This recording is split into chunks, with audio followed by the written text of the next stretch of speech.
Hey, number 2107, man, got your card. Just want to say first off, thanks so much for writing down your struggles. And the first thing you write is telling others what I'm struggling with is one of your struggles. And so now I want to encourage you and say that, man, this is one of the first steps in that. And man, I'm super proud that you wrote down what you did, and you also wrote your phone number. And so, man, I'd love to reach out to you soon. But I wanted to give you this video as an encouragement as well. And so you wrote, the image of perfection. And man, that's something that I think is it's heavy. There's probably a lot in there of what you're struggling with, because there's a lot of world view, I guess, in that image of perfection, because we can always seek things to satisfy us, whether that be our athletic ability, whether that be our grades, whether that be how much money we bring in, when we're adults, whether we can provide for our families, whether we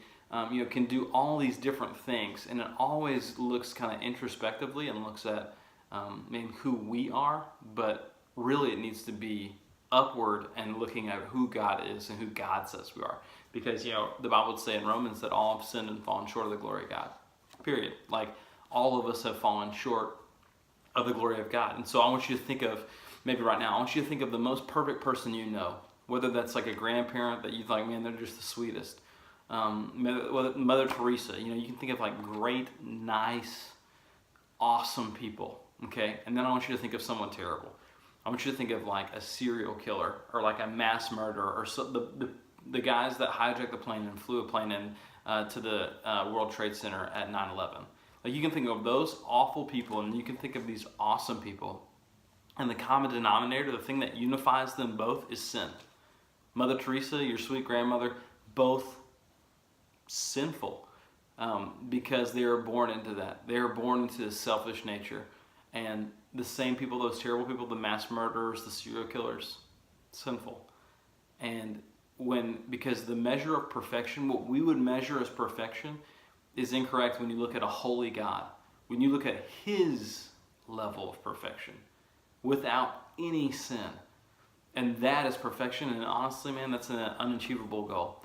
And that's something that you're going to have to wrestle with and deal with, because, I just want you to hear that God has created you for who you are, and you are perfect in that sense. You don't have to try to be someone you're not. You don't have to try to seek approval.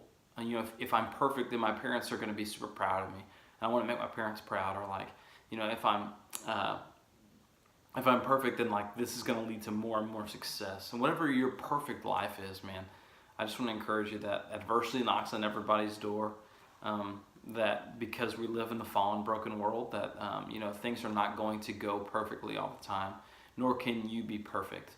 But God's not calling you to be that, because Jesus is our perfection. And so I just encourage you, man, to rely on His work.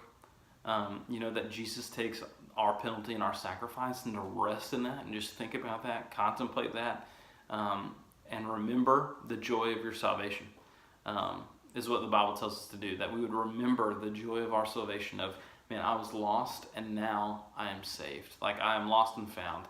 And what a joyous moment that is. And that's something we need to live in every single day.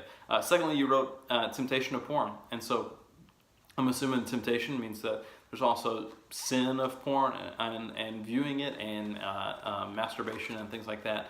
And man, I just want to encourage you that you're not the only one. That is something that almost every single dude goes through and struggles, because we're hardwired to be visual. And that is, it's a sin that can be kept private. And so, man, I just encourage you to share that with someone. I know that you wrote down your phone number. Like I said, man, I'm going to reach out to you soon. We love to get lunch with you or something like that. But this is something that you're going to have accountability in, something where whatever device that you are able to view it on, whether it's your phone, whether it's your Apple TV, your Xbox, PlayStation, whatever it is, you're going to have to set up some barriers that are going to allow you to be successful in this way. So things like XXX Church is one, or like X3 Watch, Covenant Eyes. Those are some softwares that you can download and put on your phone. And so I'd love to talk to you about that. And so man, if you ever need anything though, we want to help you in this because we want to help you seek purity and seek, and ultimately in preparation for one day your wife, hopefully. And so, man, love that you wrote down something on your card, man. We just want to say that we love you. And if you ever need anything, myself, Hunter, Brian, Noel, we're all here for you. So if you ever need anything, man, let us know. I'll be reaching out to you soon.